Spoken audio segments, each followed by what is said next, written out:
Olá galera! Neste programa vamos falar sobre Return to Babylon, longa-metragem de 2013, um filme um tanto quanto recente que certamente estaria condenado ao ostracismo não fossem os paranauês sobrenaturais que rolaram durante sua gravação, acontecimentos inexplicáveis que acabaram lhe rendendo o rótulo de filme mais mal assombrado do mundo. Olá galera! Este jet não vai matar ninguém e, acima de tudo, um estilo de vida, uma postura misterioso, mas perigoso. Difícil dizer o que é verdade e o que é lenda em torno de Return to Babylon, mas sua história não deixa de ser intrigante. O mais incrível é que a trama do filme não é algo macabro, que lida com fantasmas, ocultismo, como é o caso de O Exorcista, Poltergeist, o Fenômeno, A Profecia. Produções consideradas amaldiçoadas, com muitos relatos de eventos estranhos que marcaram suas filmagens. O longa, escrito e dirigido por Alex Monty Kanawari, ou simplesmente Monty, como ele é conhecido em Hollywood, é uma comédia dramática ambientada em 1900, quando o cinema dava seus primeiros passos. A obra acompanha o dia a dia de glamour de algumas estrelas famosas daquela época, transformadas em mitos, e os escândalos e tragédias que marcaram suas vidas. O Monty é um cineasta apaixonado pela época do cinema mudo, e há cerca de 10 anos ele vinha tentando dar continuidade a um curta-metragem seu de 2001 que fez relativo sucesso, Birth of Babylon.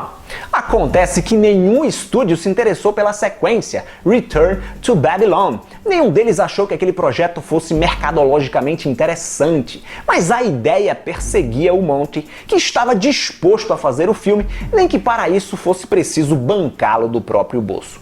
Certa noite, caminhando pela Hollywood Boulevard em Los Angeles, o destino sorriu para ele. O Monty encontrou, próximo ao local onde ele havia estacionado seu carro, um saco de lixo contendo 19 latas de filmes preto e branco seladas. Eu sei que nesse ponto a história soa fantasiosa demais e você tem todo o direito de pensar: que absurdo, que mentira! Como é que pode, Jetro? Esse homem encontrou 19 rolos de filme selados na rua, na calçada, no lixo? Olha o que eu tenho aqui para mostrar para vocês. Sabe onde eu encontrei essa latinha? No mesmo lugar onde o Monty encontrou 19 delas.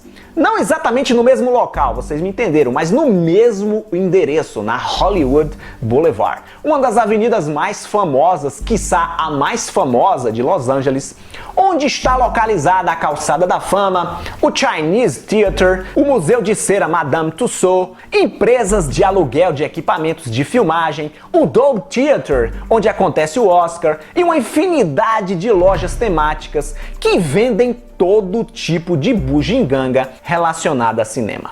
Numa dessas ocasiões, onde uma loja dessa de souvenirs estava se desfazendo dos itens que encalhavam nas prateleiras, descartando muitas coisas, foi que eu encontrei essa minha latinha. Por isso que eu não duvido muito da história do Sr. Alex Monty Kanawari.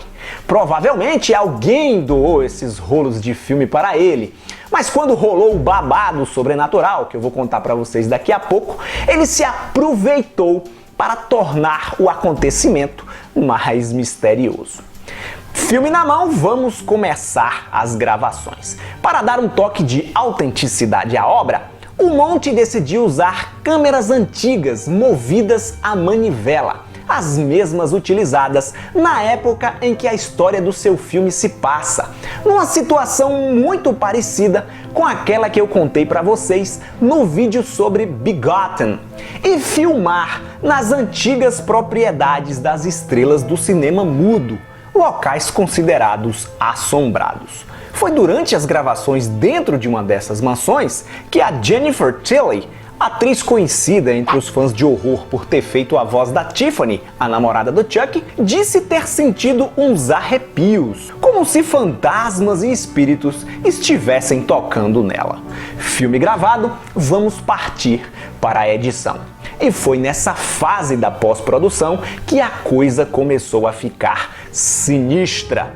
Ao perceber as primeiras anomalias, o editor Stanley Chaff imediatamente entrou em contato com o diretor Monty. Na exibição quadro a quadro, os dois perceberam que os atores passavam por transformações macabras, com mãos que ficavam longas, rostos que deformavam, barbas que apareciam e desapareciam, narizes que ficavam pontiagudos e uma série de outras distorções bem esquisitas.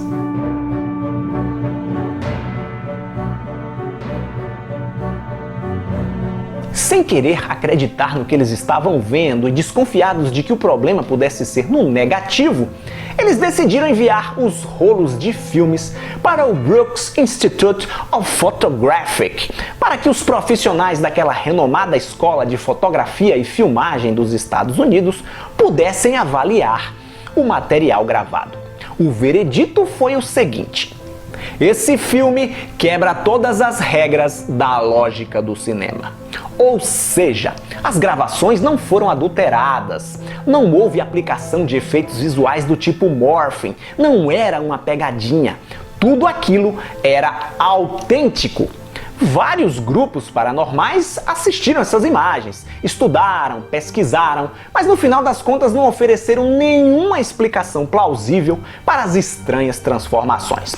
Return to Babylon nunca foi lançado no circuito comercial norte-americano e muito menos no exterior.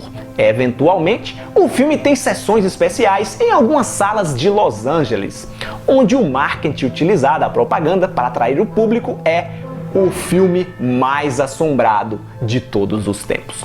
Vou ficando por aqui, espero que vocês tenham gostado do programa. Se foi o caso, deixa aí o seu like e compartilhe o vídeo com seus amigos nas redes sociais. Quer se envolver com o canal de maneira mais próxima, ajudá-lo a crescer, se desenvolver, melhorar? Entre em nossa página no Patreon e faça sua doação. Ao colaborar, você vai ganhar acesso ao nosso grupo secreto no Facebook e concorrer a prêmios incríveis, como esse Blu-ray lindão de O Exorcista, em embalagem Steelbook, de metal igual aquela minha latinha. Contribua, qualquer valor é extremamente bem-vindo. Tchau e até a próxima.